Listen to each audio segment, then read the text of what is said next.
በ4G ሲም ካርድ እና በዋይፋይ የሚሰሩ የደህንነት ካሜራዎች ልዩነታቸው ምንድነው? አሁን እናያለን ማለት ነው።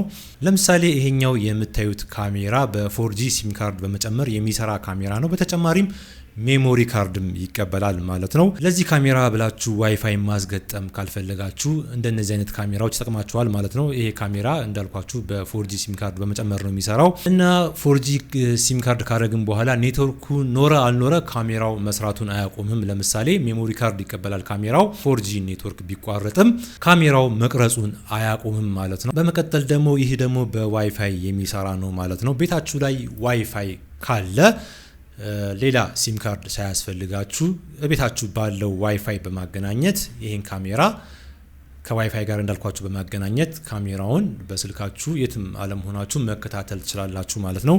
ይሄም እንደዛኛው ሜሞሪ ካርድ ይቀበላል።